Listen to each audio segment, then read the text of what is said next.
परम सुधीर श्रोताओं, संप्रति हम सब ऋग्वेद के पंचम मंडल के 54वें सूक्त के 9वें मंत्र की व्याख्या में प्रवेश करने जा रहे हैं।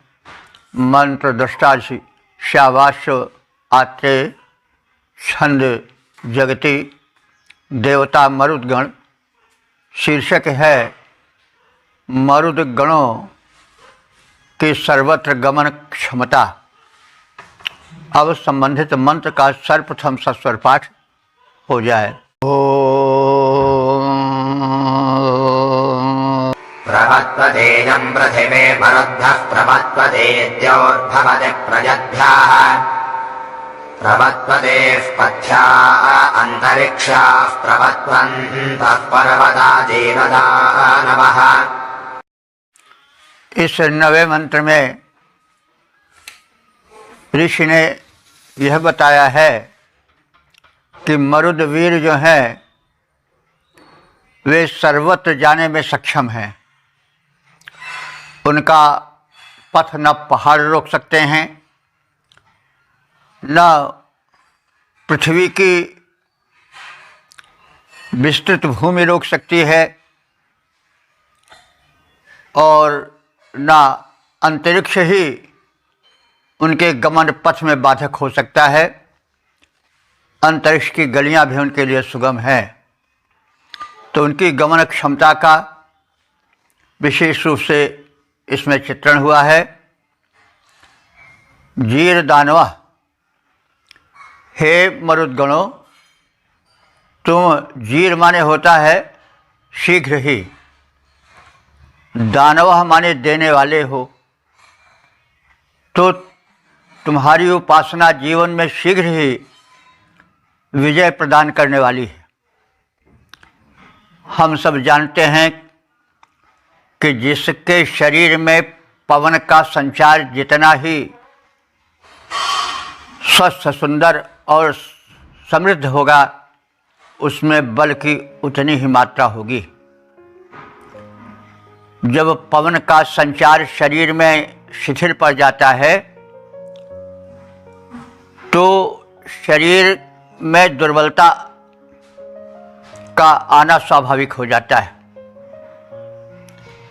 अब कहा गया है कि 49 हैं मरुदगण, तो उसमें जितने पवन के भेद हैं, वायु के भेद हैं, वो सब आ जाते हैं। वैसे मरुदगणों में अधिकतर तूफान और आंधी, चक्रवात, तीव्र गति से चलने वाली जो वायु का या मरुत का रूप है या पवन का रूप है वही आता है, लेकिन इनके विविध रूप हैं।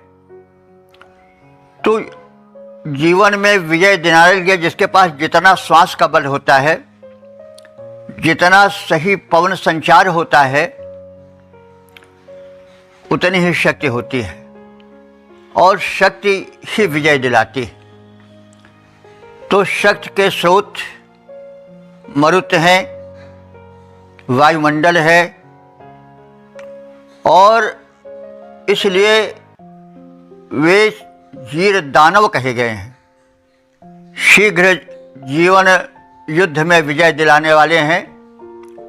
युद्ध सामत का तात्पर्य केवल हथियार लेकर कूद पड़ना ही नहीं है, बल्कि प्रत्येक क्षण मनुष्य को युद्ध करना पड़ता है। कभी रोग से, कभी शोक से, कभी समस्याओं से, कभी जीवन में कुछ प्राप्त करने के लिए या जो मिला है उसके संरक्षण के लिए। बहरहाल जीवन को हम एक प्रबल युद्ध के रूप में लें। जो मनुष्य सोचता है कि हमें जीवन में युद्ध नहीं करना पड़ेगा, वो गफलत में रहता है, भूल में रहता है। जीवन एक सतत चलने वाला संग्राम है। जन्म का, मरण का, जरा का, व्याधि का, रोग का, शोक का, अपनों परायों का, तरह तरह की समस्याओं का। तो उसमें जिसमें जितनी वायु शक्ति होती है, जितने ही पवन का संचार तीव्र होता है, उतना ही उसमें बल का संचरण होता है। इसीलिए मरुतों को कहा गया है कि वे जीर दानव हैं, यानी शीघ्र ही शक्ति प्रदान करने वाले हैं। दानव शब्द यहाँ वेद में दान देने वाले के लिए है। वैसे जो लोक में प्रचलित शब्द है वो दानव अच्छे अर्थ में नहीं आता है। लोग कहते हैं तो बड़ा दानव है। दानव मतलब असुर राक्षस प्रवृत्ति वालों के लिए कहा जाता है, लेकिन दानव शब्द जो है वो दान से भी बना है।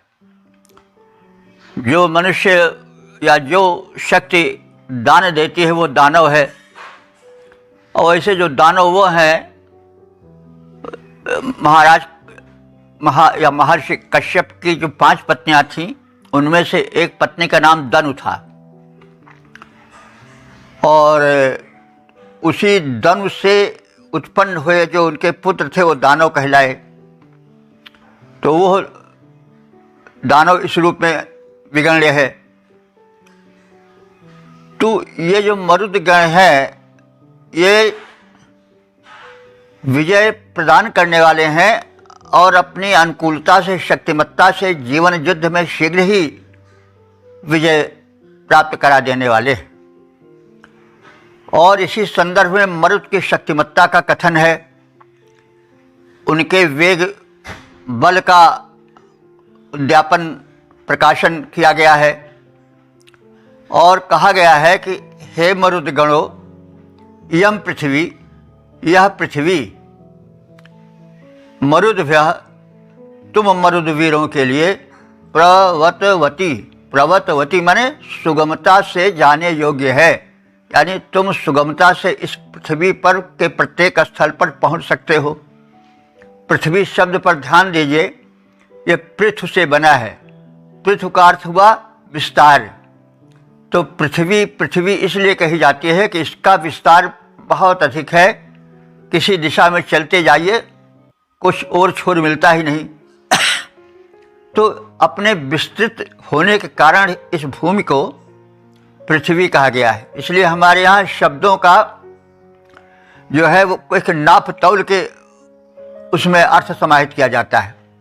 कोई शब्द अनर्गल ऐसे नहीं रख दिया जाता। शब्द गुणों के आधार पर चलता है। तो धरा इसलिए पृथ्वी को कहा जाता है कि सबको धारण करती है।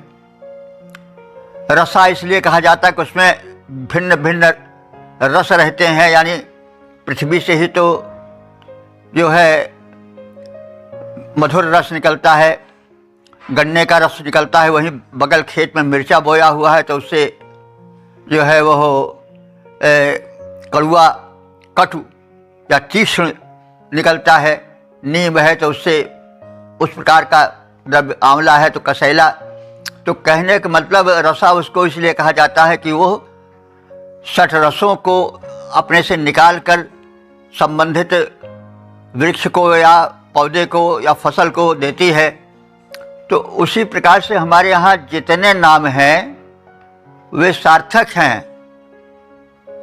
अब अगर अंग्रेजी में अर्थ कह दिया जाए तो भैया अर्थ का मतलब क्या है, जरा उसकी व्याख्या करो, तो कोई नहीं बता पाएगा। बस ये अर्थ कहा जाता है, क्यों कहा जाता है, कैसे कहा जाता है, क्यों अर्थ बना, तो वे नहीं बता पाएंगे।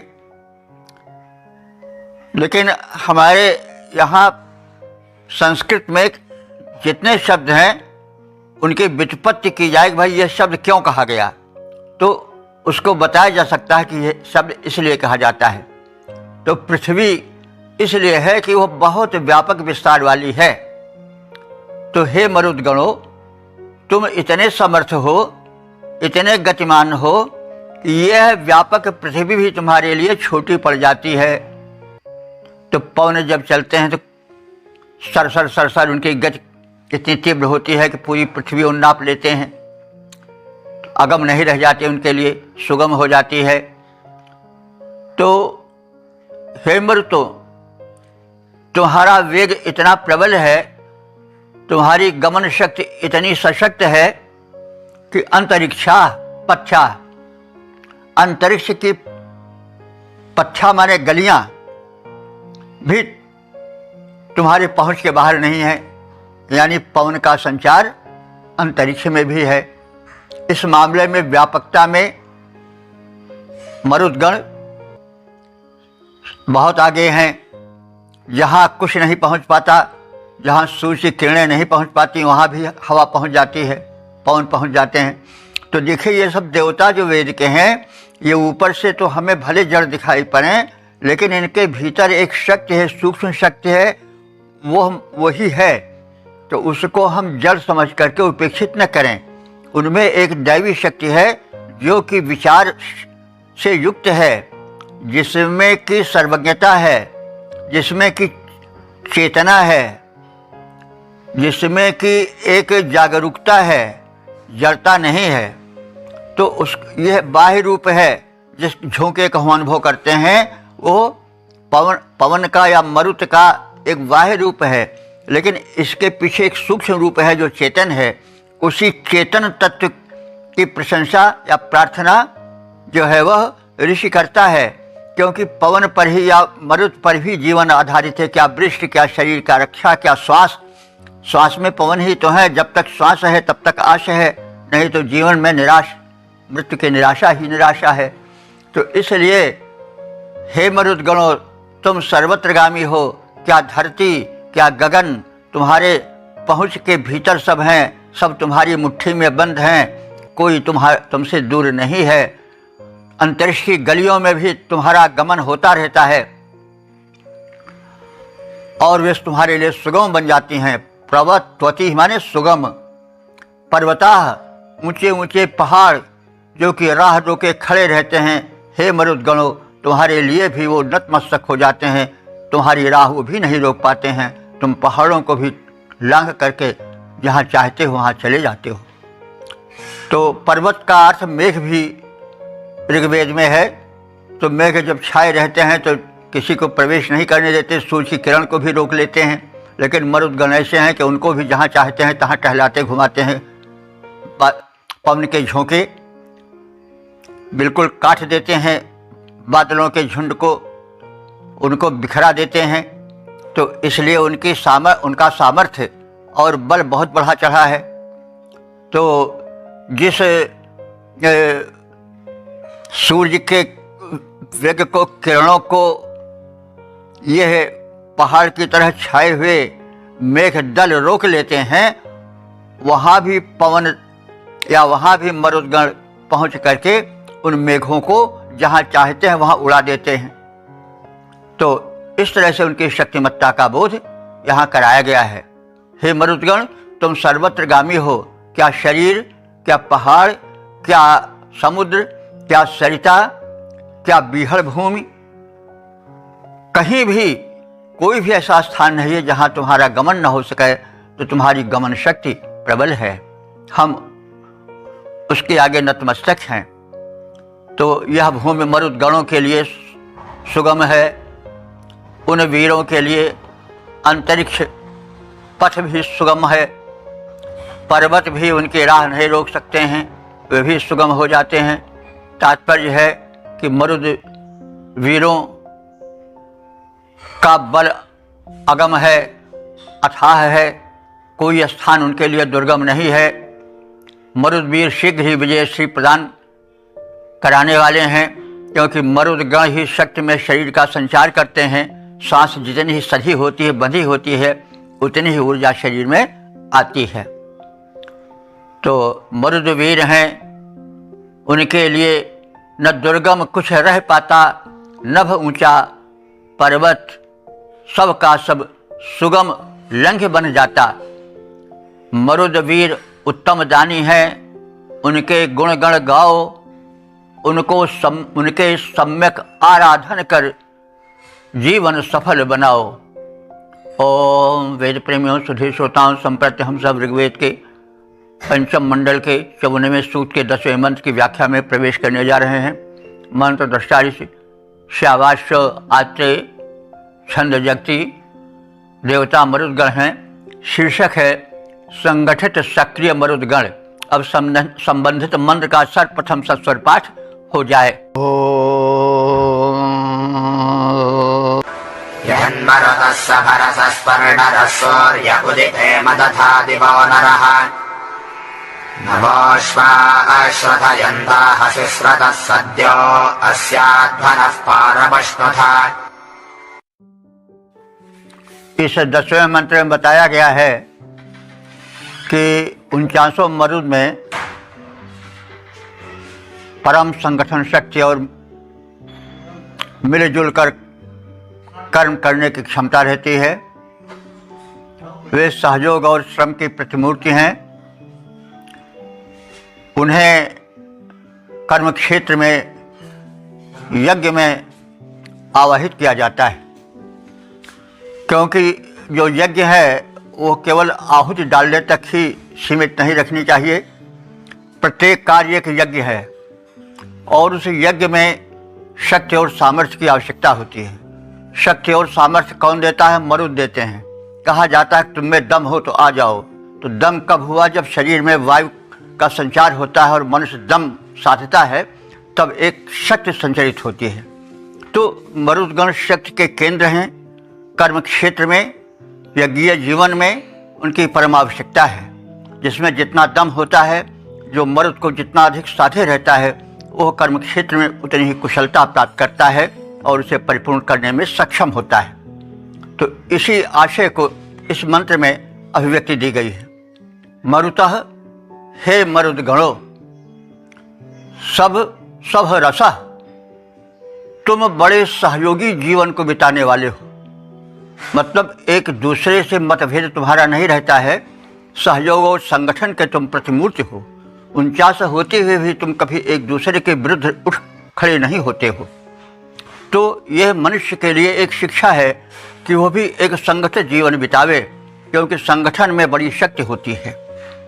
तो मरुद गणों की इस विशेषता के साथ ही साथ जीवन में सहयोग भावना को उत्कर्ष प्रदान किया गया है। तो हे मरुद गणों, तुम समान रूप से सहयोगपूर्ण जीवन बिताने वाले हो और अपने कर्तव्य के भार को सकुशल सहयोग पूर्वक वहन करने वाले हो। स्वर्ग नरा, तुम स्वर्ग के नेता हो। स्वर्ग में भी तुम्हारा नेतृत्व रहता है। नेता का अर्थ हुआ नयति सत्कर्मण इति नेता। जो किसी शुभ कर्म में लगावे, अग्रगामी बने, वही नेता है। नेता शब्द आज गिर गया है किन्हीं कारणों से। बहरहाल नेता शब्द का बड़ा ऊंचा स्थान है ऋग्वेद में। हमारे यहाँ भी सुभाष चंद्र बोस तक नेताजी का बड़ा ऊंचा स्थान था, लेकिन बाद में नेताएं जब गिर गए चरण, तो कुछ समय के लिए नेता शब्द जो है वो कटु शब्द का प्रतीक बन गया। किसी कह दो नेतागिरी न करो, बड़े भारी नेता बनते हो, तो वो अच्छा नहीं मानता था। बहरहाल नेता का अर्थ होता है जो नेतृत्व करे। नेतृत्व ही कर सकता है जो कि सशक्त होता है, उस क्षेत्र में कुशल होता है। तो यहाँ पर मरुदगणों को बताया गया है कि तुम स्वर्गलोक के नेता हो, यानी तुम्हारा नेतृत्व स्वर्गलोक तक चलता है। सूर्य उदिते, जब सूर्य उदित होता है तो उस समय तुम सोमपान से मदत बड़े आनंदित होते हो। सोमपान क्या है? सोम तो यूँ तो एक पेय बताया गया है जो शक्तिशाली होता है, जिसमें ऊर्जा का अधिक संचयन होता है, जो एक बल्लरी विशेष से मिलता है, जो कि हिमालय की ऊंची चोटियों पर पाई जाती है। लेकिन सोम वास्तव में वैश्विक ऊर्जा का एक प्रतीक है। ऊर्जा जो है जिस स्रोत से चारों ओर वितरित होती है वो सोम है, तो सूक्ष्म ऊर्जा भी है। इसीलिए वेदों में सोम का बड़ा महत्व किया गया है। तो प्रातः काल सोम का आधिक्य होता है, यानी प्रातः काल के पवन में वातावरण में शक्ति का बड़ा वितरण होता है। तो पवन देवता उस समय आते हैं और उस सोम को, वैश्विक ऊर्जा को अपने में ग्रहण कर लेते हैं, पचा लेते हैं। और उस समय जो इसीलिए घूमने का, टहलने का, सुबह उठने का, सुबह परिश्रम करने का, व्यायाम करने का बड़ा महत्व है, क्योंकि उस समय जो पवन देव होते हैं या मरुद गण के रूप होते हैं, उनमें ऊर्जा भरी रहती है। और जो सांस के माध्यम से हमारे शरीर में प्रवेश करते हैं तो हमारा शरीर ऊर्जास्वर बनता है, तेजस्वी बनता है, अंग प्रत्यंग में ऊर्जा का संचार होता है। इसी भाव को व्यक्त करने के लिए कहा गया है कि सूर्य उदिते, जैसे सूर्य उदित होता है वैसे तुम मदत सोमपान करके, यानी वैश्विक ऊर्जा को अपने में पचा करके परम प्रसन्न हो जाते हो और संसार के वितरण के लिए समुद्यत हो जाते हो। और दिवा नरः, हे मर्तो, तुम तेजस्विता के नेतृत्व करने वाले हो। विसश्रता अश्वाः, तुम्हारे जो अश्व हैं वो वेगवान हैं, तीव्रता से पहुंच सकने में सक्षम हैं। तो अब यह तो एक मानवीकरण है। जब किसी वस्तु को व्यक्त किया जाता है तो मानवीकरण स्वतः हो जाता है। आज भी चलता है, हमेशा भी चलता था। तो वैसे मरुद के कोई घोड़े तो नहीं रहते, लेकिन जो गमन शक्ति है और उनको एक देव बनाया गया है, तो देव का एक वाहन भी होना चाहिए। वाहन है जो सशक्त होना चाहिए ताकि वो शीघ्रता से हर जगह पहुंच सके। ये हर युग में अपने अपने हिसाब से वाहनों की कल्पना लोगों में की जाती है। आज भी जो जितना ऊंचे नेता होते हैं उनके लिए उतनी ही अच्छी इसकी व्यवस्था होती है ताकि उनको दौड़ा बहुत करना रहता है। तो अब यहाँ मरुदगणों को देवत्व प्रदान किया गया है और मरुदगण देव हैं भी, तो उनके वाहन उस समय का जो तीव्र वाहन था वो अश्व था, इसलिए उनके अश्व को बताया गया है, मानवीकरण है कि वो बड़े शीघ्रगामी हैं। तो इसको इस संदर्भ में कहा जा रहा है कि तुम तेजस्वी हो, तुम्हारे अश्व माने गमन के साधन बड़े सशक्त हैं।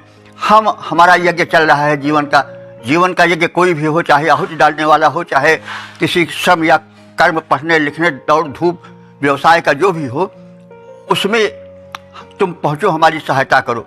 और तुम सक्षम हो, तुम्हारे वाहन जो हैं, अश्व जो हैं, वो तीव्रगामी हैं, इसलिए आने में तुम्हें विलंब नहीं होगा।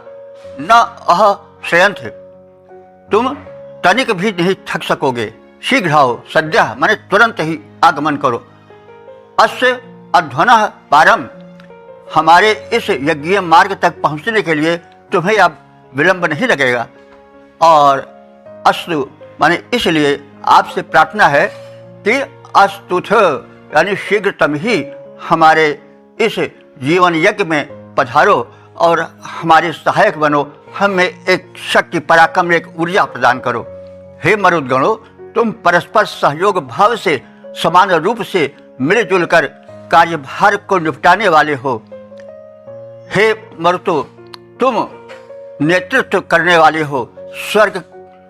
स्वर्गीय मंडल का भी नेतृत्व तुम्हारे हाथों में है। तुम सूर्योदय होने पर प्रातःकालीन सोमपान ऊर्जा के वितरण को अपने में संजो करके शक्ति प्रदायक बन जाने वाले हो। सतत गमनशील तुम्हारे अश्व बड़े ही तीव्र गति वाले हैं। अस्तु, तुम हमारे इस जीवन यज्ञ में आने में हमें शक्ति प्रदान करने में विलंब मत करो।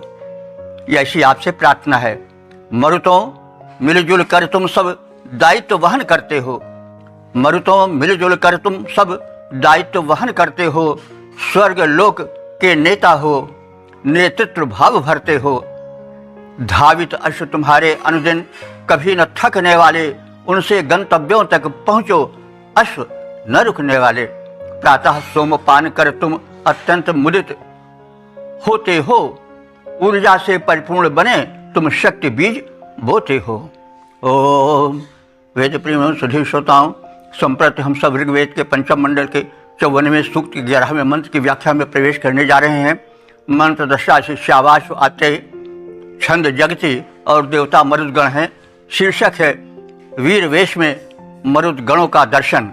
अब संबंधित मंत्र का सर्वप्रथम सस्वर पाठ हो जाए।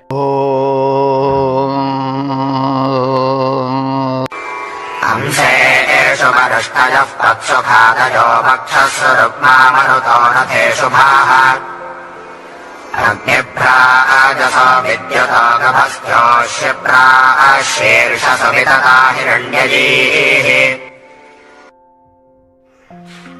इस 11वें मंत्र में मरुदगणों की प्रकृति का चित्रण है। देवताओं में भी प्रकृतियां हैं। कुछ देवता ब्राह्मण प्रकृति के हैं, कुछ क्षत्रिय प्रकृति के हैं, कुछ वैश्य प्रकृति की हैं। तो इस प्रकार से प्रकृतियों का विभाजन देवताओं में भी हुआ है। जो मरुत हैं, क्षत्रिय प्राकृतिक देवता हैं और इनका जो स्वरूप मंत्र में खींचा गया है वह अस्त्र शस्त्र कवच आदि से सुसज्जित स्वरूप का द्योतन कराया गया है। तो इसी संदर्भ में कहा जा रहा है कि रथे शुभा मरुता, हे वीर मरुतो, तुम रथ में सुशोभित हो। क्योंकि जब सैनिक प्रवृत्ति वाले योद्धा चलते हैं तो रथ पर विशेष रूप से चलते हैं। जो उत्तम रथी होते हैं उनके लिए रथ होते हैं। तो ये इंद्र के निकट के सहायक और क्षत्रिय प्रकृतिक सैनिक प्रवृत्ति के देवता हैं मरुदगण। तो उनका मानवीकरण के क्रम में कहा गया है, इनका रथ बड़ा ही शुभ सुंदर और शक्तिशाली है। और हे मरुदगणों, वह अंशेषु, अंश कहते हैं कंधे को, वह माने तुम्हारे यानी तुम सबके, अंशेष माने कंधों पर। अंश जहाँ छोटा सा होता है यानी दंती सा होता है, वहाँ अंश का अर्थ होता है कंधा, और जहाँ तालवी सा होगा, बड़ा सा होगा, वहाँ अंश का अर्थ होगा भाग। तो ये अंश है, तो अंशेष माने कंधों पर। तो हे मरुतों, तुम्हारे कंधों पर रिष्टया, रिष्टया माने आयुध, अस्त्र शस्त्र, तीर, तलवार, भाले आदि हैं। तो वह अंशेषु, तुम्हारे कंधों पर रिष्टया विविध प्रकार के आयुध विराजमान हैं। और पत्सु, पत्सु माने पैरों में, खादय माने कणे, कणे एक प्रकार का आभूषण है जो पैरों में पहना जाता था। तो पुरुषों में तो हम बचपन में देखते थे कि को कुछ कड़ा छड़ा यानी पैरों में कुछ पहना जाता था, बच्चे पहनते थे कड़ा, लेकिन अब तो वो रीच खत्म हो गई है। स्त्रियों में कुछ समय तक था, बहुत समय तक था कि वो कड़ा छड़ा पायजेब पहनती थी। उनके पहनने का एक शरीर शास्त्रीय महत्व भी था, क्योंकि यहाँ के नसों में जब धातुओं का, चांदी आज अच्छी धातु है, स्वर्ण और अच्छी धातु है, तो उनका संघर्षण होता था, तो स्नायु मंडल जो है वो तीव्र होता था। जो वायु बतास से जो जमावट होती थी वो कटती थी, छटती थी, इसलिए उसका बड़ा महत्व था। और इससे यह भी होता है कि वैदिक युग में पुरुष भी कड़े यानी पैरों में आभूषण धारण करते थे, क्योंकि मरुदगण पुरुष हैं तो इनके पैरों में कड़े कहा गया है। तो अब इसका आशय स्पष्ट हो गया होगा कि नूपुर आज भी पहना जाता है, स्त्रियाँ कहीं कहीं पहनती हैं, लेकिन पहले पैर में कड़े छड़े ये पायजेब आदि पहने जाते थे। उसका एक महत्व जैसा हम कह चुके हैं ये था कि स्नायु मंडल उनके घर्षण से सशक्त होता था और उन धातुओं के गुण प्रविष्ट हो जाते थे सूक्ष्म रूप से रोम मंडल, रोम छिद्र से होकर के शरीर में। तो हमारे यहाँ वेशभूषा में भी एक वैज्ञानिकता थी। तो यहाँ मरुदगणों के लिए कहा गया है कि क्षत्रिय प्रकृति हैं, ये पैरों में कड़े धारण किए रहते हैं। वक्षा, इनके वक्षस्थल में, वक्षस्थल पर जो है वो स्वर्णहार रहता है। वक्षा सुरुक्मा, रुक्म कहते हैं सोने को, सु माने श्रेष्ठ, खरा। आभूषण जो है वो जो स्वर्ण निर्मित होता था, हार आदि, वो इनके वक्षस्थल पर लटकता रहता है। और गभस्तयो, इनके गभस्त, गभस्त कहते हैं हाथ को। वैसे गभस्त माने किरण भी होता है, लेकिन अब किरण को कर भी कहते हैं, तो अब यहाँ सूर्य के लिए नहीं आवेगा, बल्कि गभस्त यहाँ भुजाओं के लिए आवेगा। द्विवचन ही है गभस्तयो। इन मर्तों के दोनों हाथों में जो है वो अग्निभ्राजसा विद्युतः, अग्निवत चमकीले वज्र का अस्त्र रहता है शत्रुओं पर प्रहार करने के लिए। और शीर्षसु, इनके मत्थों पर हिरण्ययी विततः शिप्राह, हिरण्य कहते हैं सोने को, तो हिरण्ययी माने स्वर्ण निर्मित, शिप्राह माने शिरस्त्राण। सैनिक हैं इसलिए सिर के रक्षे के लिए जो टोपा पहना जाता है उसको शिरस्त्राण कहते हैं। तो उनका शिरस्त्राण जो है शिप्र का मतलब स्वर्ण निर्मित है, क्योंकि ये इंद्र के प्रधान सेनापति हैं और सशक्त हैं, संपन्न हैं, इसलिए इनका शिरस्त्राण लौह निर्मित नहीं वरन स्वर्ण निर्मित होता है। तो इनके जो सिर हैं उन पर हिरण्ययः माने स्वर्ण निर्मित शिप्राह शिरस्त्राण सुशोभित हैं। तो रथ में सुशोभित मरुद गण वीर वेश में सुशोभित हो रहे हैं। इनके कंधे पर भाले तीर, इनके कंधों में भाले और अन्य अस्त्र शस्त्र सुशोभित हैं, पैरों में कड़े हैं, वक्षस्थल पर स्वर्णहार लटकता है, भुजाओं में अग्निवत चमकीले वज्र और सिर पर स्वर्णिम शिरस्त्राण विराजमान होकर द्युत प्रसारित कर रहा है। तो ये मरुदगण जो हैं वीर वेश में रथ पर बैठे, मरुत निराले, वक्षस्थल पर स्वर्णहार, कंधे पर भाले, कर में भास्वर वज्र अग्निसम, कड़े पैर में राजें, स्वर्णिम शिरस्त्राण सिर पर हैं, शोभा अधिक विराजे। तो वीर वेश का चित्रण है और उस समय के सैनिक इसी रूप में रहते होंगे। वैदिक युग के सैनिक इसी तरह से जैसे मर्तों में दिखाया गया है वैसे ही सैनिक सजे बजे रहते रहे होंगे। और यह भी सूचना मिलती है कि ऋग्वेद में स्त्रियां ही नहीं पुरुष भी आभूषण धारण करते थे। पैरों में भी आभूषण उनके रहता था, हाथों में भी रहता था और वीर वेश भी रहता था। तो ये सब सूचनाएं हमको उस सामाजिक जीवन के रहन सहन वस्त्राभूषण के विषय में मिलती हैं। ओम वेद प्रेमियों, सभी श्रोताओं, संप्रत हम सब ऋग्वेद के पंचम मंडल के 54वें सूक्त के 10वें मंत्र की 11वें मंत्र की व्याख्या में प्रवेश करने जा रहे हैं। मंत्र दृष्टा श्यावाश आत्रेय, छंद जगती, देवता मरुदगण हैं। शीर्षक है वृक्ष के हेतु मरुतों से प्रार्थना। अब संबंधित मंत्र का सर्वप्रथम सस्वर पाठ हो जाए।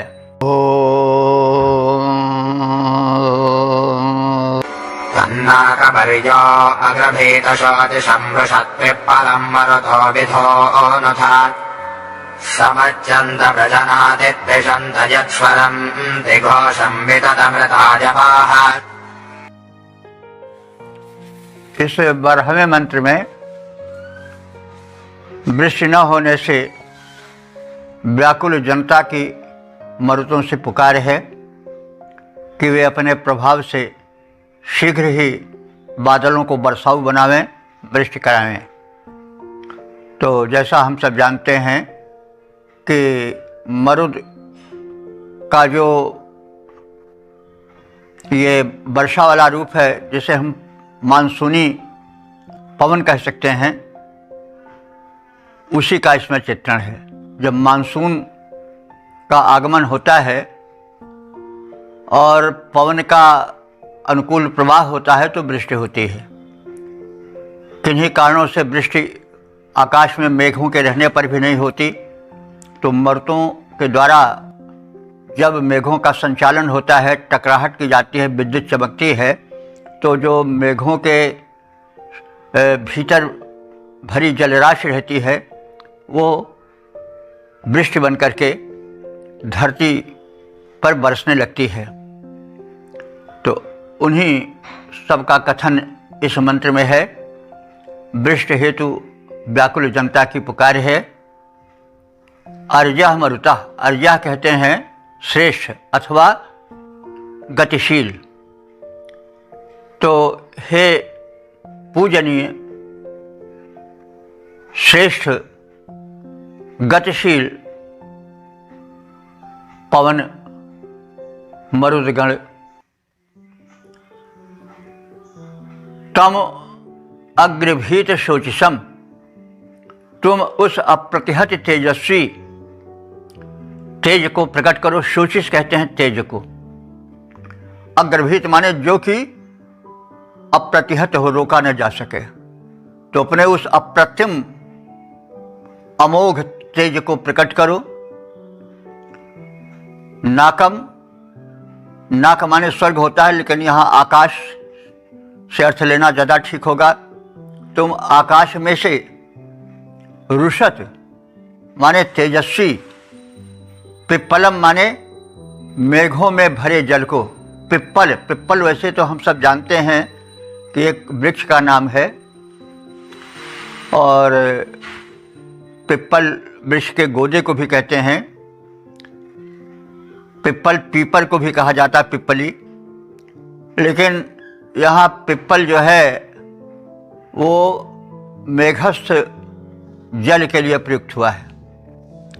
तो हे मरुदगण, आकाश में जो मेघ छाए हुए हैं उनमें जो जल भरा हुआ है, जो पृथ्वी पर नहीं टपक रहा है, नहीं वृष्टि के रूप में आ पा रहा है, इस स्थिति में तुम विधुनुत, तुम मेघों को विशेष रूप से विधुनुत माने हिलाओ डुलाओ, उनको वृष्टि का हेतु बनाओ,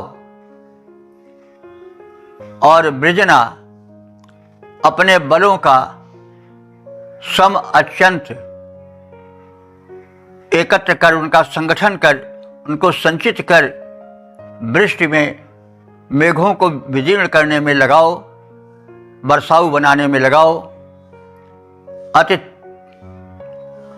तिषंत, और अपने तेज को प्रकट करो, क्योंकि यत माने क्योंकि ऋतायवा, ऋत कहते हैं जल को। देखो, ऋत के कई अर्थ हैं, विशेष करके हम ऋत को जानते हैं जो शाश्वत सत्य है, सॉवरेन ट्रुथ जो है उसे ऋत कहा जाता है, जो न कभी नष्ट हुआ है न नष्ट होगा, वो ऋत है। जैसे सूर्योदय सूर्यास्त का एक निश्चित समय पर होना, ऋतुओं का आगमन, पृथ्वी की आकर्षण शक्ति, आज ये सब ऋत हैं, शाश्वत या सार्वभौम सत्य हैं।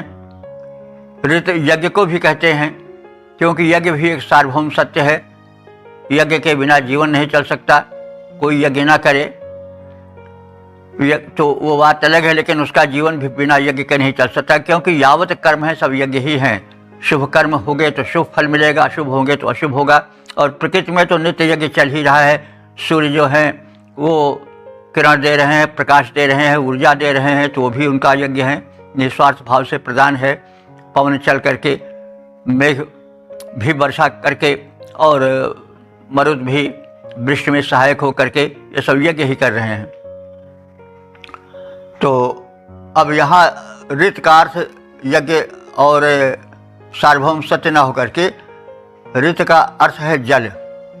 जल भी एक सार्वभौम सत्य है। तो अब ऋतायवः माने जल के इच्छुक, यह आया है जनता के लिए, प्रजा वर्ग के लिए कि हे मरुदगणों, इस समय प्रजा जन जो हैं वो सूखे से जूझ रहे हैं, और ऋतायव हैं माने जल के इच्छुक हैं, जल वृष्टि के लिए व्याकुल हैं। तो विततम, तुम उनकी विस्तृत पुकार को, घोषम पुकार को सुनो, जो कि स्वरंत माने जो कि वो ट्रेड लगा रहे हैं।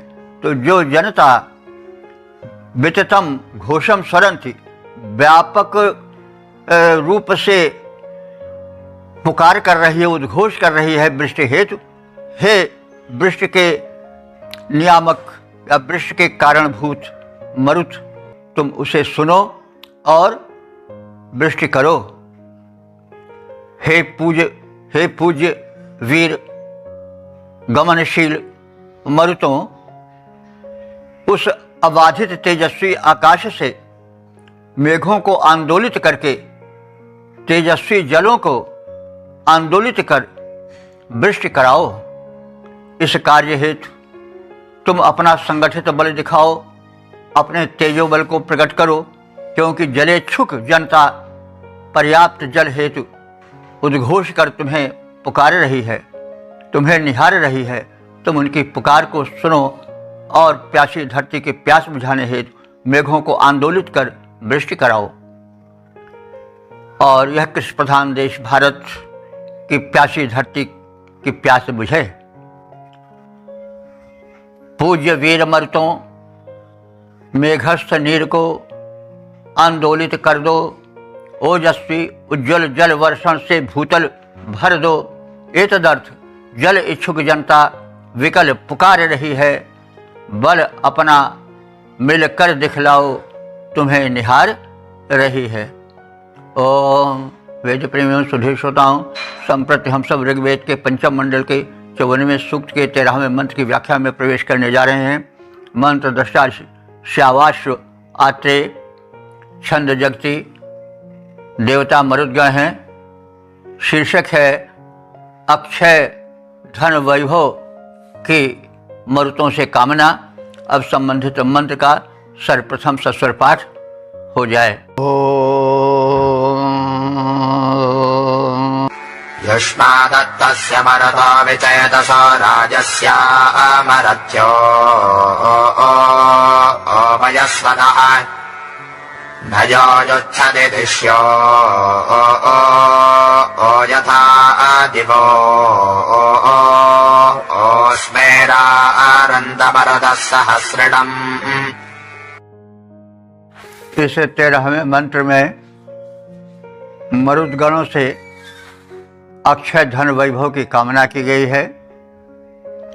एक समृद्ध संपन्न सशक्त जीवन की याचना की गई है। विचेतसः मरुतः, विचेतसा माने विशिष्ट चैतन्य युक्त ज्ञानी मरुत।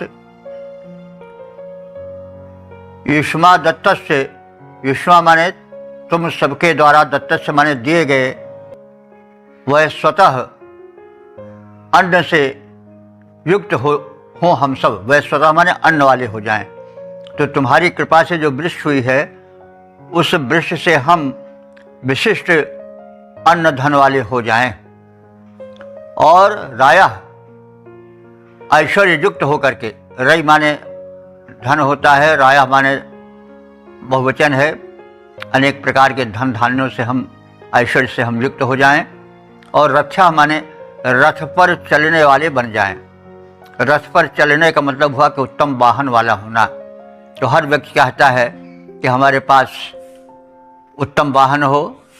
अपने अपने समय के अनुसार सबसे बड़ा उत्तम वाहन तो इस समय हेलीकॉप्टर वगैरह माना जाता है। तो आज के युग में हम कामना करेंगे बहुत, तो चाहेंगे हमको भी हेलीकॉप्टर मिल जाता। बहरहाल कार की तो तमाम लोग इच्छा करते हैं। बहरहाल तो जो प्रार्थी है, ऋषि है, उपासक है, वो कह रहा है कि हे विशेष चेतना से संपन्न ज्ञानी मरुतों, तुमसे हम कामना करते हैं कि वैश्वत बन जाएं। वह माने अन्न, अन्न वाले हो जाएं, क्योंकि अन्न जीवन की प्रथम आवश्यकता है, भोजन। तो उसकी कहीं कमी न हो, अभाव न हो। और इसके साथ साथ हम अन्य ऐश्वर्यों को भी प्राप्त करें। राया ऐश्वर्य, और रथ हमारे उत्तम वाहन, रथ पर चलने वाले हो जाएं।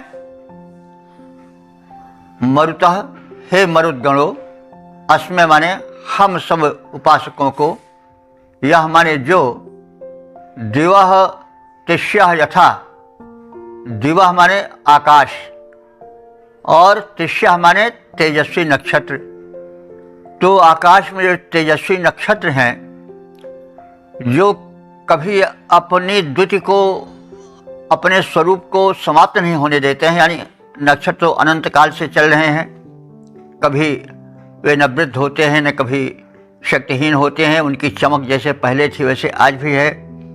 तो अब यहाँ पर यह एक उपमा दी जा रही है कि जैसे आकाश में नक्षत्र सूर्यादि जो हैं वो अनवरत अपनी द्युति फैला रहे हैं, चमक फैला रहे हैं, वैसे ही हम सब जो है वो चमकीले धन वैभव से युक्त हो जाएं। और न युच्छति, न युच्छति माने जो धन नष्ट न हो, उस धन से हम युक्त हो जाएं। कैसे?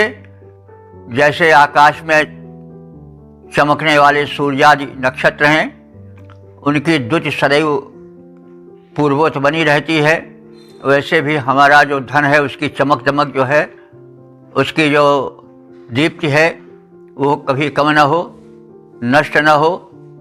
और सहस्रम माने हजारों प्रकार के धन हमें दो। धन की अनेक कोटियां हैं। द्रव्य तो धन, सोना चांदी, सिक्के आदि तो हैं ही, साथ ही साथ विद्या धन, बुद्ध धन, गज धन, गोधन, सब धन ही धन है।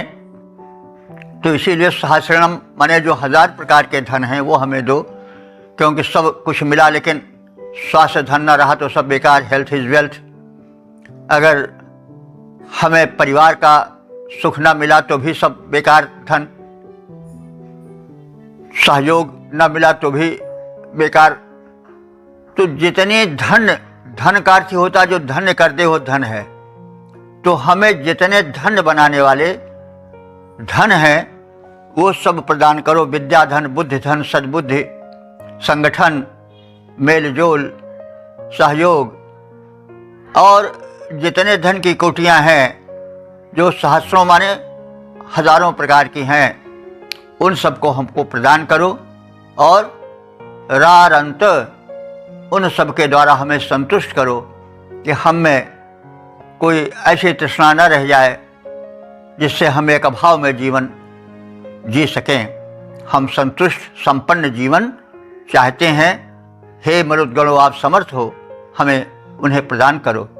तो हे विशिष्ट गतिशील ज्ञानी मरुतों, हम तुम्हारे दिए हुए अन्नों से युक्त हों, यानी धन धान्य से परिपूर्ण हों। हम रथों और ऐश्वर्यों के स्वामी बन जाएं। आकाश में विद्यमान सूर्यादि नक्षत्रों के समान न नष्ट होने वाले सहस्रों प्रकार के धनों से हमें हर्षित करते रहो। हम धन पाकर के कभी विपन्न न हो, धन पाकर के भी कभी दुखी न हो, क्योंकि धन पाकर भी लोग दुखी रहते हैं। तो हम धन पावें और साथ साथ ही उसके द्वारा संतुष्ट हों, क्योंकि जो आवे संतोष धन सब धन धूलि समान। जाको कछु न चाहिए सो शाहन को शाह, ऐसे भी कहा गया है। शाहनशाह कौन है? चाह गई चिंता गई मनुआ बेपरवाह, जाको कछु न चाहिए सो शाहन को शाह। तो ये भी है। तो इसका मतलब नहीं हुआ कि जवानी खर्च वैसे ख्वाब देखते रहें और नहीं, हम संपन्न हों और उसके साथ संतुष्ट हों, क्योंकि संतोष भी एक धन है। होगा सुखी ने जब तक संतोष धन न होगा, करके उपाय लाखों व्यापार धन कमा ले, होगा सुखी ने जब तक संतोष धन न होगा। तो इस प्रकार से हमें धन की परिभाषा समझनी चाहिए। धन वो है जो हमको धन्य बना दे, वही धन है। अगर उससे हम कलंकित जीवन बिताते हैं, उससे हम चरित्रहीन आचरणहीन जीवन बिताते हैं, तो वो धन धन नहीं कहा जाएगा, वो धन जो है धोखा कहा जाएगा। तो इसलिए बड़े स्पष्ट रूप से ऋषि कह रहा है कि हमें वो धन दो जो हमें धन्य करे, जो हमारे जीवन में संपूर्ण सुख का वितरण करे, जिसके कारण हम कभी उलझे नहीं, उदास न हों। तो वो तभी होगा जब वो सहस्रों रूपों में अपने प्रत्येक रूप में हमें विराजमान हो, हमें पुरुषार्थ हो, हमें पराक्रम हो, हमें उद्यम हो, हमें सद्भावना हो, हमें सब प्रकार का सहयोग हो, हमें उसके साथ साथ अंत में संतोष भी हो कि जितना मिला है श्रमपूर्वक पुरुषार्थ पूर्वक उतने में हम अपने को सुखी अनुभव करें। तो इस प्रकार से एक संपन्न संपूर्ण जीवन की परिकल्पना की गई है मंत्र में। तो तेरे प्रदत्त अन्नों से हम हों युक्त, सुनो मरुतों नामी। तेरे प्रदत्त अन्नों से हम हों युक्त, सुनो मरुतों नामी। हम रथों और ऐश्वर्यों के बन जाएं हे वीरों स्वामी। नक्षत्र सदा रहते अक्षत, ज्यों अंतरिक्ष में विद्यमान, त्यों ही अक्षत अनंत वैभव दे करो हमें अति सुख प्रदान। ओम वेद प्रेमियों सुधी श्रोताओं, संप्रति हम सब ऋग्वेद के पंचम मंडल के 54वें सूक्त के 14वें मंत्र की व्याख्या में प्रवेश करने जा रहे हैं। मंत्र शावाश आत्रेय, छंद त्रिष्टुप, देवता मरुद्गण और शीर्षक है धनेश्वर्य से परिपूर्ण जीवन। अब संबंधित मंत्र का सर्वप्रथम सस्वर पाठ हो जाए।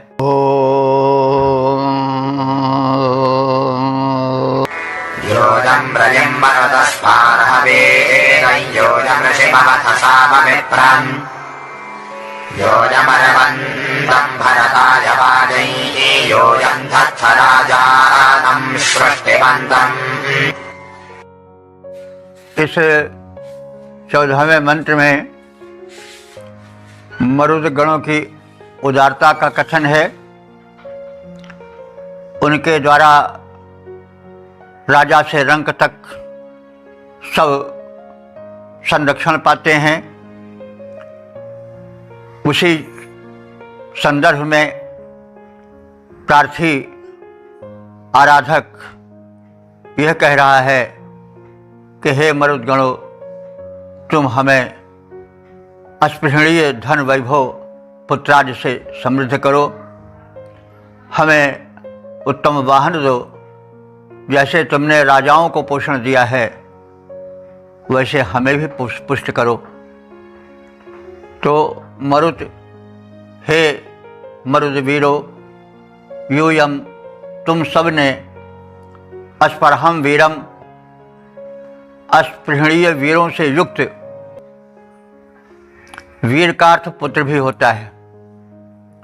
तो वीर से पुत्र के अर्थ में यह सूचना मिलती है कि आर्यों का जीवन संघर्ष वाला जीवन था। उन्हें प्रायः विरोधियों से युद्ध करना पड़ता था, इसलिए वीर पुत्रों की परम आवश्यकता थी, क्योंकि वह युग जो था वो दो शक्तियों में, आर्यों अनार्यों में बटा था। आर्यों की मान्यताएं अनार्यों की मान्यताओं में भिन्नता थी। दो संस्कृतियों का टक्कर था, ये हमेशा था, आज भी हो रहा है, आगे भी होता रहेगा। विचारधाराएं जब भिन्न होती हैं तो उनमें टकराहट स्वाभाविक है। तो उस समय तो कोई ऐसा अंतर्राष्ट्रीय संबंध भी नहीं था और इस धरती पर अधिक से अधिक कब्जा कर लेने के लिए, अधिकार जमाने के लिए और अपनी मान्यताओं को स्थापित करने के लिए संघर्ष चलता रहता था। उस समय वीर पुत्रों की परम आवश्यकता थी कि वे संघर्षों में विजय दिलावें। इसलिए प्रायः देवताओं से वीरों की कामना की गई है। पुत्र विशेषण नहीं लगाया गया है, लेकिन वो वीर से मतलब हुआ वीर पुत्र से ही माना गया है। जो व्याख्याकार हैं, टीकाकार हैं, भाष्यकार हैं, उन्होंने वीर का अर्थ पुत्र ही किया है। तो इससे सूचना मिलती है कि वैदिक युग में संघर्ष विरोधी संस्कृतियों से करना पड़ता था और उस संघर्ष में विजय हेतु वीर पुत्रों की आवश्यकता थी। तो इन्हीं कारणों से अपने रक्षण के लिए, संरक्षण के लिए वीर पुत्रों की कामना दिव्य शक्तियों से करना अनिवार्य था। तो हे मरुदगण, तुमसे प्रार्थना है कि हमको अस्पार्ह वीरम, अस्पृहणीय माने प्रशंसनीय शक्ति से युक्त वीर पुत्र प्रदान करो और उसके साथ साथ रईम, अन्य प्रकार के धन को भी प्रदान करो। यूयम साम विप्रम, तो तुम्हारी प्रकृति जो है वो दानी है। तुम सबने साम विप्रम माने साम गायक ज्ञानियों को, ब्राह्मणों को, यहाँ पर ब्राह्मण से मतलब जाति विशेष से नहीं है बल्कि ज्ञानी से है, क्योंकि विप्र का अर्थ ही होता है विशेषण प्रजानाति विप्रः, जो किसी विशेष विषय का विशेष ज्ञानी हो, उसमें स्पेशलिस्ट हो, उसको विप्र कहा जाता था। तो साम गान में जो विशिष्ट ज्ञान रखते हैं, ऐसे ज्ञानियों को तुम धन धान्य से संपन्न कर चुके हो। ऋषिम श्रवत, तुम ऋषियों का भी संरक्षण करते आए हो।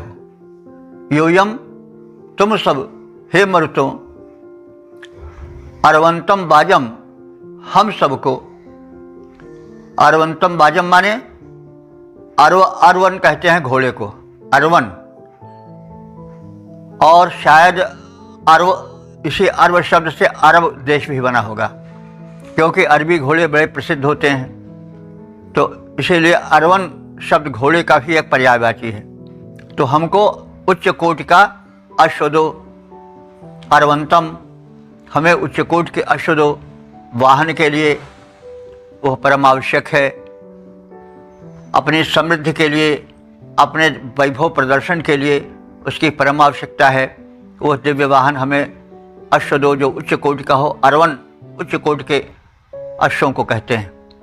और बाजम, बाज माने होता है अन्न, बाज माने शक्ति भी होता है, तो हमें अश्व दो, हमें अन्न अथवा शक्ति प्रदान करो। यूयम, तुम सब राजानम परम दानी हो, इसलिए राजानम राजाओं को भी दान देने वाले हो। तो हम तो प्रजा हैं, हमें भी संभालो। तो तुम तो इतने समर्थ हो कि राजानम राजाओं को भी धन देने वाले हो, उनको भी समृद्ध बनाने वाले हो। उनके समृद्धि के पीछे तुम्हारा ही हाथ है, तो तुम हम सबको भी धन दो, सृष्टि मंतम और वैभव से युक्त करो।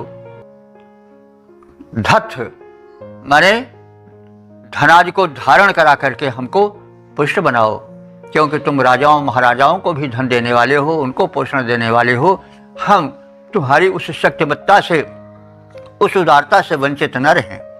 हे मरुद्गणों, तुम हमें अस्पृहणीय माने मन चाहा धन प्रदान करो, पुत्रादि दो, वीर पुत्रों को दो, ताकि हम संघर्षों में हारे नहीं, पीछे नहीं हटें, शत्रु आदि हम पर अधिकार न कर सकें। तुम साम गायक विप्रों को, ज्ञानियों को संरक्षण देने वाले हो।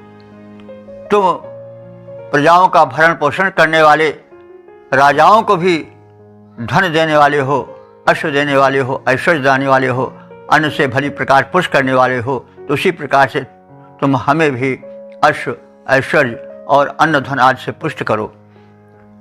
दो हमें पुत्र धन, साम गायकों को करते रक्षण प्रदान। तुम प्रजापाल नृप को देते घोड़े धन वैभव रत्नदान, रत्न खान। वैसे भी हमको तुम कर दो, वैसे ही धन वैभव प्रदान। ओ वेद प्रेमियों, सुधी श्रोताओं, संप्रति हम सब ऋग्वेद के पंचम मंडल के 54वें सूक्त के 15वें मंत्र की व्याख्या में प्रवेश करने जा रहे हैं। मंत्र दशा श्यावाश्व आत्रे छंद जगति और देवता है मरुद्गण तथा शीर्षक है दानशील शतायु की कामना। अब संबंधित मंत्र का सर्वप्रथम सस्वर पाठ हो जाए।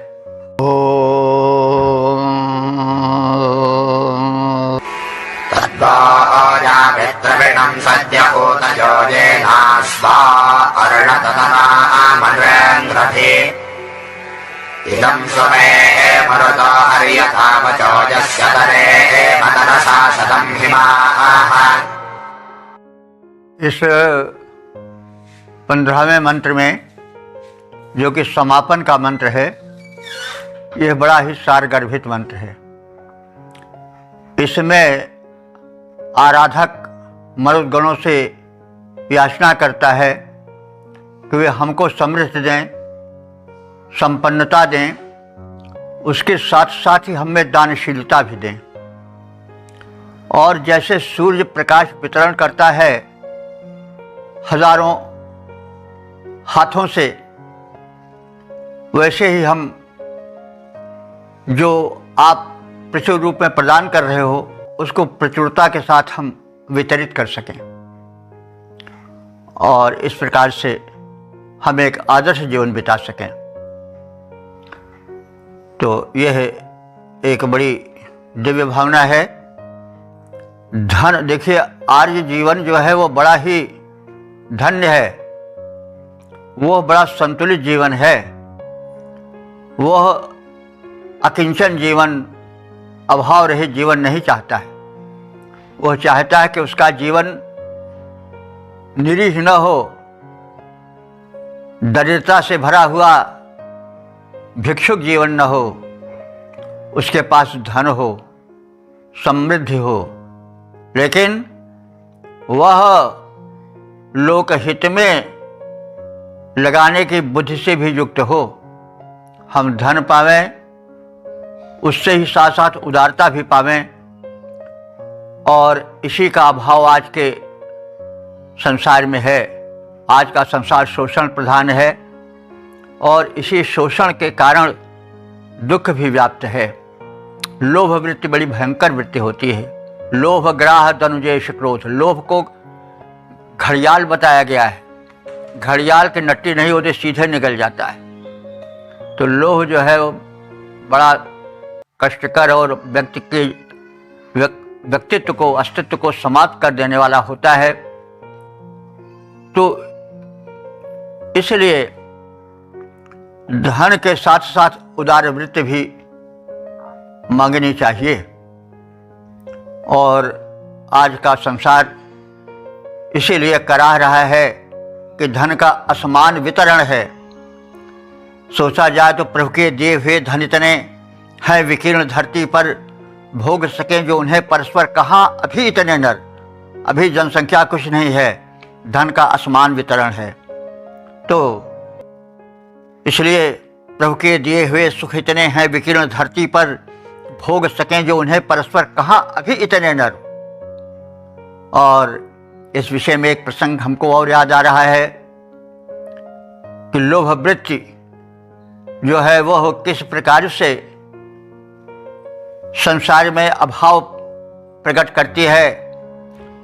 एक और समृद्ध थिरकती पास सकती है कंगाली, एक देह पर एक न चिथड़े, एक स्वर्ण के गहनों वाली, पास खड़े हैं रम्य महल वे आसमान छूने वाले, और बगल में पड़ी झोपड़ी जिसके छप्पर चूने वाले। इस तरह से नहीं होना चाहिए। एक और समृद्ध थिरकती पास सकती है कंगाली, एक देह पर एक न चिथड़े, एक स्वर्ण के गहनों वाली, यह वृत्ति नहीं होनी चाहिए। तो यही है।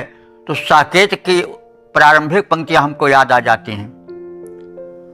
वो साकेत जो है उसमें लक्ष्मण और उर्मिला को प्रधानता दी गई है।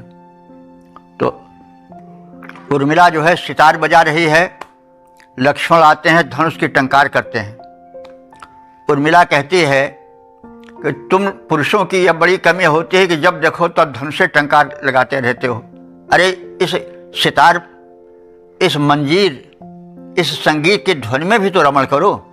तो लक्ष्मण ने बड़ा सटीक उत्तर दिया कि यही सत्य झंकार होती रहे और टंकार सोती रहे, लेकिन सुनो किंतु है लोभ संसार में, इसी हेतु है क्षोभ संसार में। हमें शांति का भार जो है मिला, इन्हीं चाप की कोटियों से झिला। तो ठीक है, झंकार होती रहे, संगीत होती रहे, चारों ओर एक गुलजार वाला वातावरण हो, नृत्य का वातावरण हो, सौख्य का वातावरण हो, लेकिन सुनो इस संसार में लोभ है और इसी लोभ के कारण क्षोभ है। और इस क्षोभ को मिटा कौन पाता है? धनुष की टंकार अर्थात अस्त्र शस्त्र। आज जो है कुछ लोग हजारों का भोग भाग लेकर के समेट करके बैठे हुए हैं, कुछ लोग शाम तक भोजन के लिए तरस रहे हैं, दोनों समय का भोजन नहीं मिल रहा है। तो यह क्यों? ऐसी बात नहीं है कि अभाव है देश में संचय है। और संचय क्यों होता है? लोभ की स्थिति में। तो यह प्रवृत्ति आजकल या पहले भी शस्त्र बल से मिटाई जाती रही, आज भी भाई, पहले भी था आज भी है। यदि अपहरण का राजा का भय न हो तो लोग लूट लें, डकैती डालकर आक्रमण करके सारा धन लूट ले जाएं। तो इसलिए सैन्य बल की आवश्यकता है, लेकिन यह वास्तव में निम्न कोटि का संरक्षण है। उच्च कोटि की भावना जब आवेगी तभी सही वितरण हो पाएगा। तो वो क्या है कि मनुष्य में दानवृत्ति का संचार हो, कि जैसे हम लेने में चाह रखते हैं वैसे हम देने में भी चाह रखें। तो वेद यही संदेश देता है कि हम जो है वो पावें, और इतना पावें कि भरपूर पावें, किसी कोने से में पाने की कमी न रह जाए, लेकिन हम उसी प्रकार से देने वाले भी बने। अब देखिए कितना जो है वह संतुलित जीवन वेद प्रकाशित कर रहा है। वह मरुदेवों से कह रहा है कि तुम लोग सद्य माने तत्काल संरक्षण देने वाले हो। वह इत, वह तत्, तुम्हारा वह जो दान का यज्ञ है वह चल रहा है। द्रविणम यामि, हम उस संदर्भ में तुमसे द्रव्य की आकांक्षा करते हैं। कि हम भी समृद्ध बने, लेकिन ये न जिस कारण से निर्णय सभी मनुष्यों में स्वह न माने प्रकाश छा जाए, तो हम उसकी भी कामना करते हैं कि हम उस प्राप्त धन को प्रकाश की किरणों की भांति वितरण करें। जैसे सूर्य उदित होता है तो प्रकाश चारों ओर फैल जाता है हर घर में, हर कोने में, वैसे तुम जो हमको पर्याप्त द्रविण दो, धन दो, उसको हम उसी प्रकार से फैलाएं जैसे कि किरणें प्रकाश फैलाती हैं, चारों ओर का अंधकार अभाव हरण कर लेती हैं। तो अभी अमित तंतम हम पर्याप्त दान दे सकें, ऐसी भावना हम में भरो। मरुतः, हे वीर मरुतों, इदम में सुवचः, मेरा यही प्रार्थनापूर्ण आपसे वचन है कि हमें आप धन दो और धन के साथ उदार दान वृत्ति दो। हरियत, हमारे इस प्रार्थना को स्वीकार कर लो। यस्य तरसा, जिसके तरसा माने बल से, जिस बल के द्वारा, जिस दान वृत्ति के बल के द्वारा, शतम हिमा, हम 100 हिमों तक यानी 100 शरत कालों तक जिए, यानी 100 वर्षों तक जिए। तो दीर्घ जीवन की भी कामना की गई है। भाई थोड़ा जीवन मिला तो हम थोड़ा काम कर पाएंगे, हमें दीर्घ जीवन 100 साल का स्वस्थ जीवन मिले। क्योंकि देखिए, जब मनुष्य का परिपक्व जीवन आता है 75-80 साल के बाद, तब आदमी अपंग हो जाता है, तब वो अपने अनुभवों को, अपने विचारों को नहीं व्यक्त कर पाता है। तो जो कुछ उसने प्राप्त किया है वो अपंग सा बना रह जाता है उसकी अपंगता के साथ साथ। इसलिए कम से कम 100 साल का उसको स्वस्थ जीवन प्रदान हो, ताकि वो अपने धन से और अपने अनुभव से संसार को लाभान्वित कर सके। तो ये देखिए वैदिक भावना कितनी प्रबल है, कितनी हितकारी है कि हम धन कमाएं, हमें वो देने वाला दे, लेकिन उसके साथ साथ हमें वो उदारता भी दे कि हम उस धन को, जैसे प्रकाश की किरणें फैल जाती हैं वैसे चारों ओर फैल जाएं और दरिद्रता के अंधकार को नष्ट कर दें, अभावग्रस्त कोई रह न जाए। लेकिन इसके साथ साथ हमें दीर्घ जीवन भी दो। शतम हिमा माने 100 से मतलब 100 से ऊपर का भी हो सकता है, सैकड़ों कहने का मतलब पर्याप्त अधिकाधिक भी होता है। तो हम कम से कम 100 हिम माने शीतकाल को, क्योंकि प्राय शीतकाल में ही हार्ट फेलियर ज़्यादा होता है। शीतकाल हम अगर व्यतीत कर गए तो समझ लो कि गर्मी बरसात बीत हो जाएगी। तो इसलिए शत हिम कहा गया है। 100 साल के हिम को यानी शीतकाल को हम हिमकाल को हम व्यतीत कर सकें, यानी 100 साल या 100 साल से ऊपर की ज़िंदगी हम स्वस्थ ज़िंदगी व्यतीत कर सकें, ताकि हम उस धन का स्वयं उपभोग कर सकें और अपने अनुभव के धन का, अपने और धन का, अपने और बातों का प्रचार प्रसार कर हम मानव जीवन को धन्य कर सकें, अधिक सामाजिक जीवन व्यतीत कर सकें, अधिक पूर्ण जीवन व्यतीत कर सकें। तो हे सद्या संरक्षणशील मरुतों, तुम हमें प्रचुर धन वैभव प्रदान करो, ताकि हम उसे प्रकाश के समान लोगों में चारों ओर वितरित कर सकें। मेरा यह उत्तम आग्रह स्वीकार कर लो। हम अपने दान बल के साथ 100 साल की पूर्णायु सुख पूर्वक दुख से दूर रह करके बिता सकें और स्वयं प्रसन्न रह करके संसार में अपने सुख का, अपने अनुभव का प्रकाश बिखेर सकें। हे मरुदगणों, आपसे यह प्रार्थना है। सद्यः रक्षणशील मरुदगण, देना हमको द्रव्य अपार, हम प्रकाश की भांति कर सकें उसका चारों ओर प्रसार। मेरा यह आग्रह हे देव, कर लेना तुम सब स्वीकार, इस प्रकार 100 वर्ष पूर्ण कर जा पाएं दुखों से पार। इस प्रकार से दीर्घ जीवन, दानशील जीवन, समृद्ध जीवन की परिकल्पना की याचना देवों से की गई है और यह वैदिक स्वस्थ दृष्टिकोण का परिचायक है। यही जीवन आज धरती को चाहिए, यही जीवन आज सुख शांति पूर्वक एक सफल स्वर्गीय जीवन बिताने का सोपान है। तो इस प्रकार से हमने इस सूत्र के विषय में संक्षिप्त परिचय प्राप्त किया। और यह हम सब जानते हैं कि ऋग्वेद के पंचम मंडल का 54वां सूत्र था, जिसमें 15 मंत्र थे। 14वां मंत्र त्रिष्टुप था। शीघ्र सभी मंत्र जगती छंद में निबद्ध हैं। देवता मरुदगण हैं। इसका संक्षिप्त सार यह है कि मरुतों की उपासना का संदेश दिया गया है और कहा गया है कि मरुदगण जो है स्वयं यज्ञ करते हैं और वही तो वृष्टि करते हैं, वही तो जिसको हम आज के शब्दों में कहें तो बरसाऊ पवन बन करके, मानसून बन करके आते हैं और मेघों से में जल भरकर आकाश में फैलाते हैं और वृष्टि कराते हैं। तो इस प्रकार से जैसे मरुत कार्य करते हैं, वैसे हम भी उद्यम और पराक्रम के संसार की तृषा बुझावें, संसार की प्यास बुझावें, संसार की भूख मिटावें, जैसा मरुदगण करते हैं। वे यज्ञशील हैं। वे वर्षा दान रूपी यज्ञ करते हैं और उनके अनेक अनुदान हैं।